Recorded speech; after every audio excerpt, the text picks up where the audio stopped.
Hey guys, Josh here in the studio with the brand new VM4A1 by KWA. Now obviously, as the name suggests, this is an M4A1, so externally speaking, well, you're not going to get a lot of bells and whistles. It is a pretty generic M4. Now internally speaking, that's where I think a lot of you guys are going to be very interested in this video, because KWA has spent a lot of time and research coming up with a great new system that they put into this called the VPS.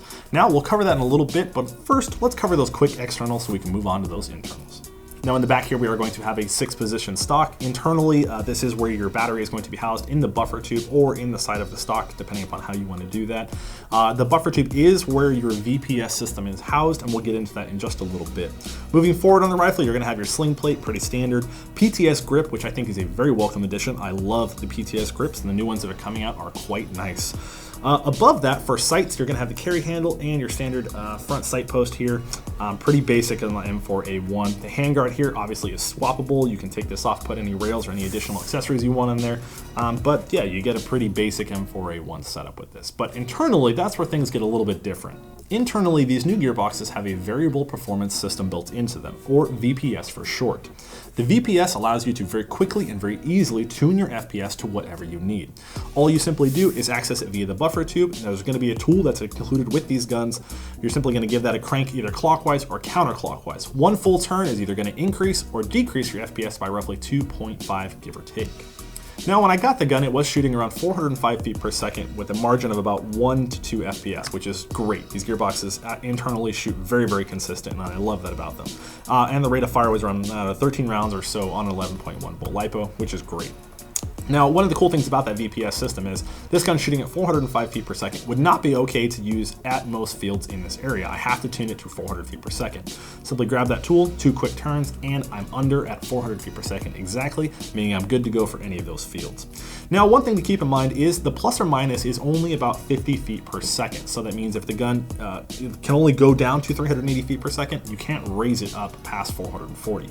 So your margin is going to be 50 feet per second plus or minus. I know it's a little bit technical, but just keep in mind, if you want to take this gun from shooting 400 feet per second to 350, you may need to do a quick change spring swap in order to achieve that. But just keep that in mind, this gun does have a quick change spring feature, so you can easily do that.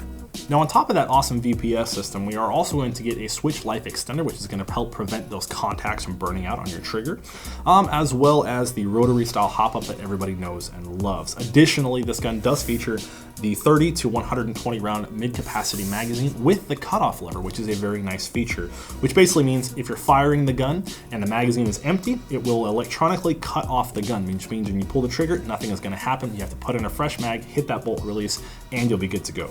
Obviously, if you don't want to use the KWA magazines, you're free to use whatever mags you want, and that feature will not be there. You can also expect to get a brand new high torque motor and high speed gear set from KWA.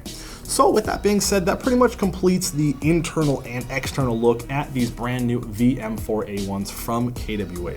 Now the price point for these is coming in at $239.